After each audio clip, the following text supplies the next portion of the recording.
What if I told you that the single greatest wealth gap between Jewish families and everyone else has nothing to do with money, not intelligence, not connections, not opportunity, not even the financial principles we have been discussing in this series? The single greatest gap is time. Not how much time they have, everyone gets the same 24 hours, but how they think about those 24 hours, what they believe each one is worth, and what systems they have built over 3,000 years of cultural evolution to ensure that as little of that time as possible is wasted on things that do not compound. Most people treat time like water from a tap, abundant, replaceable, available whenever needed, something to be consumed without much thought because there always seems to be more of it coming. Jewish philosophy treats time like gold coins drawn from a finite purse. Each one spent is gone forever. Each one invested wisely compounds into something larger. Each one wasted is not just lost. It is the loss of everything that coin could have become if it had been deployed differently. Today I'm going to show you exactly how this philosophy was built, how it is practiced, and what it produces in the lives of people who internalize it completely. The Talmud on time, a currency more precious than gold. The rabbis were obsessed with time in a way that seems almost neurotic until you understand the philosophy underneath it. The Talmud contains hundreds of discussions about time, about the obligation to use it wisely, about the sin of wasting it, about the difference between time that builds something and time that merely passes. One of the most cited concepts is the idea of Bitul Zman, the waste of time. In Jewish religious law, Bitul Zman is not just a practical inefficiency, it is a moral failing, a violation of the obligation to use the gift of life as fully and as purposefully as possible. This might sound extreme, but think about what this philosophy produces in practice when it is installed in a person from childhood. A person who genuinely believes that wasting time is a moral failing does not scroll mindlessly through social media for 2 hours every evening. They do not spend weekends in a fog of passive entertainment. They do not let years drift by without deliberate progress toward something that matters. They read, they study, they build, they practice, they invest in relationships. They work on things that compound, not because they are joyless workaholics, but because they have a fundamentally different relationship with each hour that passes. They feel its value. They feel its loss when it goes unused. And that feeling drives behavior that accumulates into extraordinary outcomes over decades. The Shabbat paradox, rest as a wealth strategy. Here is something that confuses most people when they first encounter Jewish time philosophy. The same culture that treats Bitul Zman as a moral failing also mandates complete rest for 25 hours every single week. From Friday sundown to Saturday night, no work is done. No business is conducted. No financial decisions are made. No phones, no emails, no transactions. Complete and total withdrawal from the commercial world for 1 full day every week without exception. How does a culture that treats time as gold justify spending 25 hours of every week doing nothing productive? Because the rabbis understood something about human performance that modern neuroscience is only now confirming. That sustained high performance is not produced by working every available hour. It is produced by the disciplined alternation of intense focused effort and complete deliberate rest. The Shabbat is not a concession to human weakness. It is a performance optimization strategy built into the weekly rhythm of Jewish life. 25 hours of complete mental and physical restoration that makes the remaining 143 hours of the week exponentially more productive than they would be if the rest never happened. Jewish families who observe Shabbat do not lose 25 hours of productive time each week. They gain something far more valuable. A weekly reset of mental clarity, creative capacity, relationship depth, and spiritual purpose that compounds over years into a quality of thinking and decision-making that the person who works every hour can never match. The rabbis called this oneg Shabbat, the delight of Shabbat. But underneath the spiritual language was a profoundly practical understanding.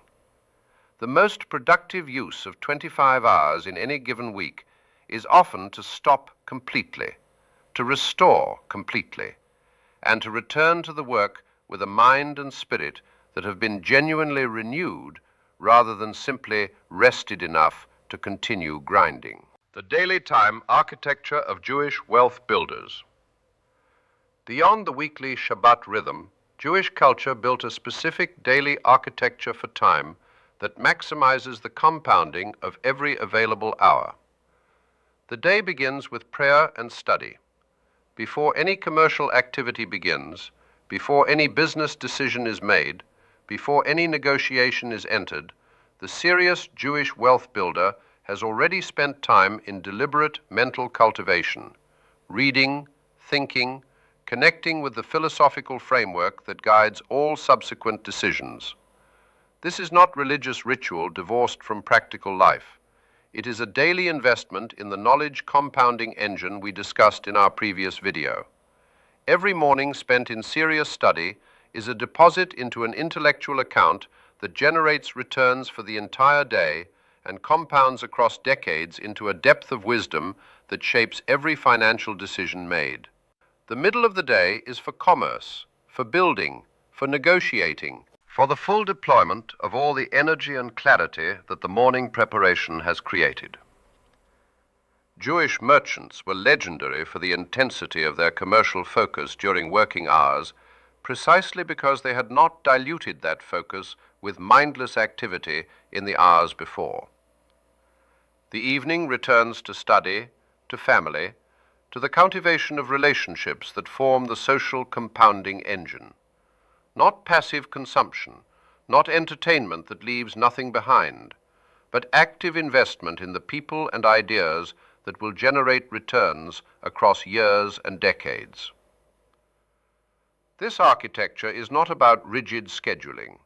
It is about the deliberate allocation of time to the activities that compound versus the activities that merely consume, and the discipline to protect that allocation against the endless demands of urgency that fill every available hour if you let them. The opportunity cost mindset. One of the most powerful concepts in Jewish time philosophy is something that economists now call opportunity cost, but that the rabbis understood intuitively 3,000 years before the term existed.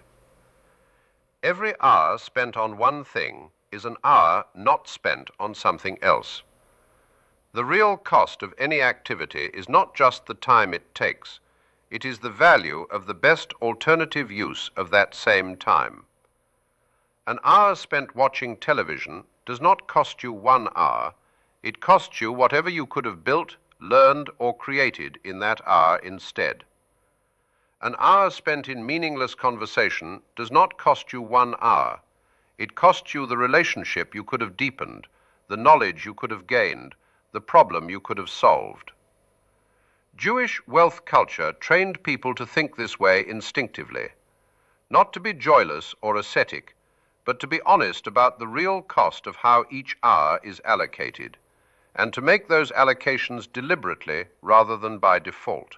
The practical result of this mindset across a lifetime is staggering.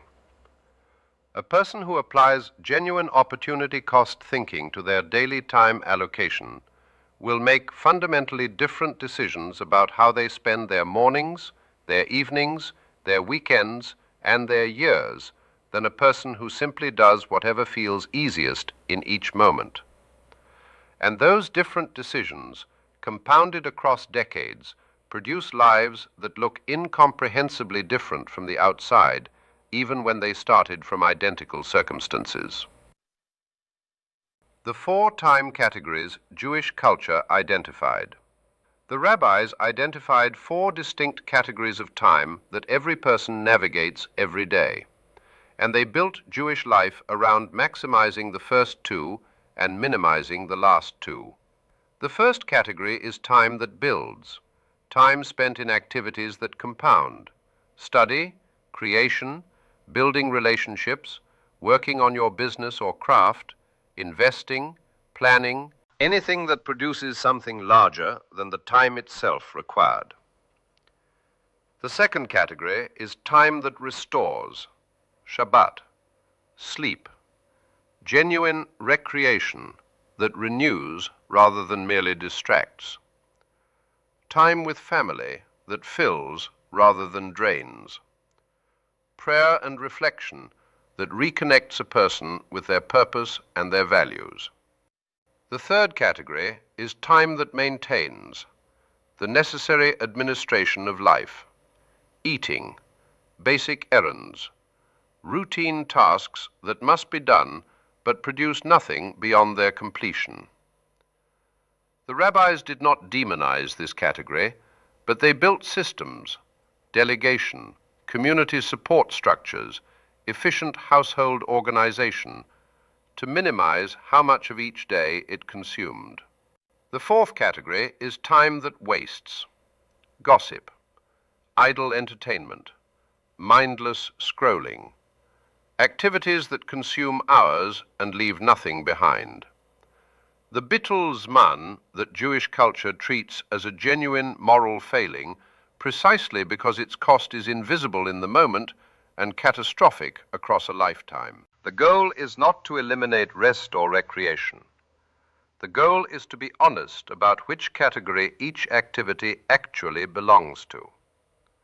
Because most people tell themselves that their time-wasting activities belong to the restoring category, and the difference between genuine restoration and disguised waste is the difference between a life that compounds and a life that merely passes.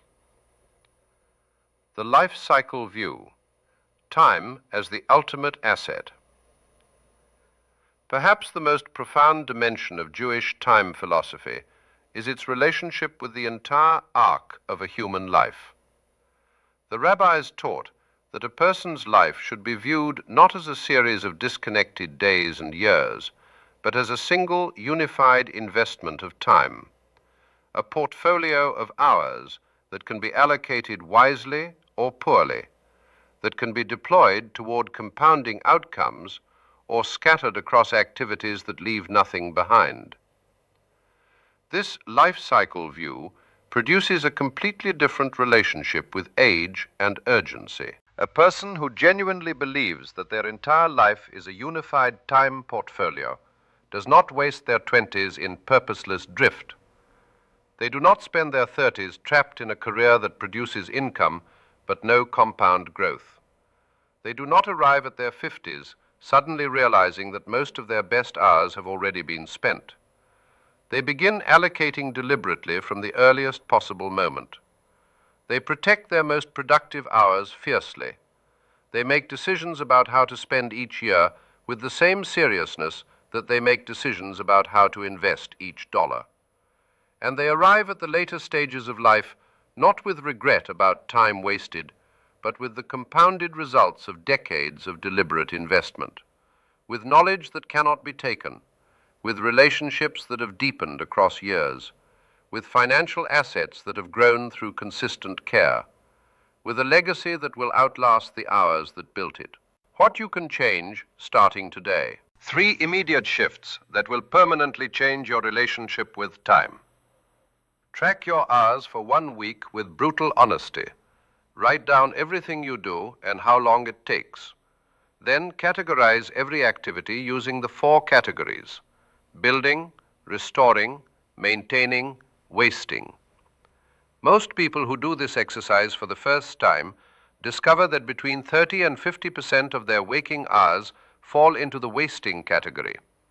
That number is the most expensive discovery you will ever make, because it shows you exactly where your unlived life has been going. Protect your first 2 hours every morning as non-negotiable building time. Before email, before social media, before anyone else's agenda has a chance to colonize your most cognitively powerful hours of the day. Use those 2 hours for the activity that compounds most directly toward your most important goal, every day, without exception, and watch what happens to that goal over the next 12 months.